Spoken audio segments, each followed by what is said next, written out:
Hi, I'm Stephen Orr. Today we're going to talk about one of my favorite topics, houseplants. They're really sweeping the nation, if not the world, with their popularity. And one of the great things about these houseplants, especially these easy ones we have here on the table, is they're very easy to share with your friends. Just by taking simple cuttings, you can make whole new plants and give them to friends. That's called propagation.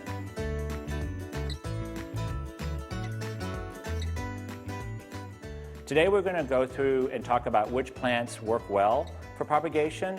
Some of the easiest ones are plants that already kind of grow quickly. Plants like maybe a Swedish ivy or a regular ivy. Coleus is a very good one to work with. This is also a plant that does well outside in the summertime. Scented geraniums are really easy to propagate. If you don't know about scented geraniums, they're grown more for their fragrance than their flowers, but they still come in very beautiful leaf colors as well, and they're very, very easy to propagate. What I think is the easiest way to propagate houseplants is in water.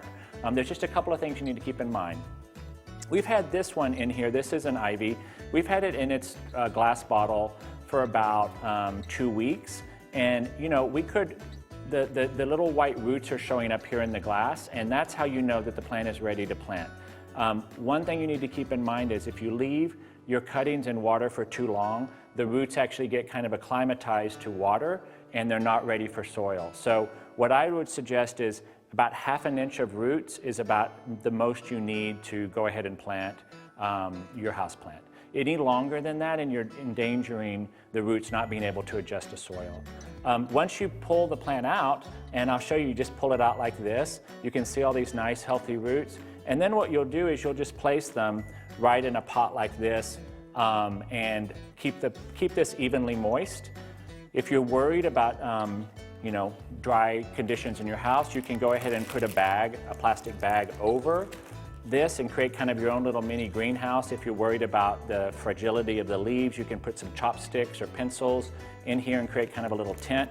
Do not put this in direct sunlight at all. It will fry your plant. Keep this just kind of in indirect light. Let it kind of have moisture. It will condense in here, and that's all a good sign that you're keeping it nice and moist.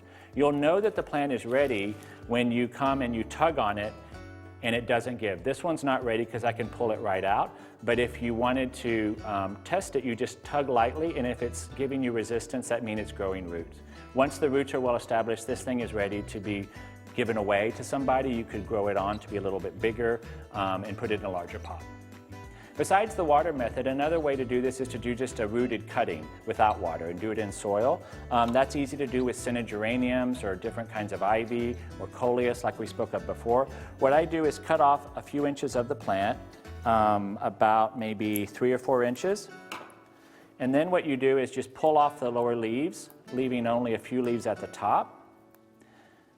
Just pinch those off, and actually it smells great because it's a scented geranium. So then what I do is I take this with a very clean scissors, and you should disinfect your cutting shears before you use them here.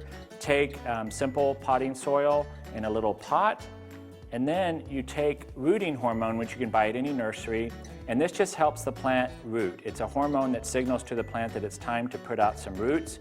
You can see the white powder right there. And then, so it doesn't all come off, you put a pencil inside the soil, and then you have a hole that you can just put the soil around, moisten it well, and then do as we did with the water cuttings and put it inside a plastic bag like a little mini greenhouse. Leave it there, check it every few days.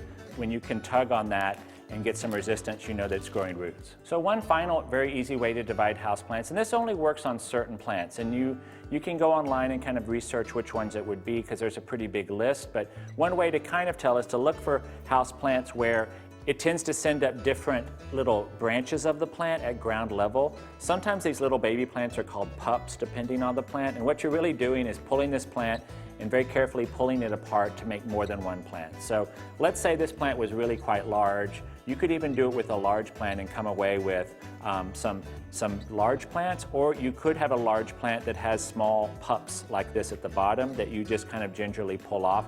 The key is to make sure you get the leaves, the stem, and the root on each pull apart. So what we're going to do on this one, a corn plant, is pull it out of its pot.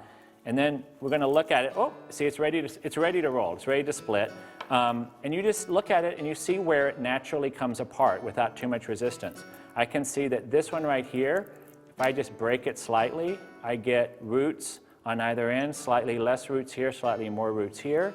And then on this one, I can pull it into, let's see, there's one with roots, and that's with roots too. So basically you have about 5 plants here that you can pot up, and what you would do is just take this one and put it right back into this pot, and then take the others and put them into similar sized pots, water them well, treat them a little carefully, make sure they don't dry out where they get new roots going. Start to add a little bit of houseplant fertilizer as the weeks go by, and you're going to have 5 plants where you used to have 1. So thanks to easing propagation like these techniques, you can have a jungle of houseplants in your own home, and you can share them with all your friends.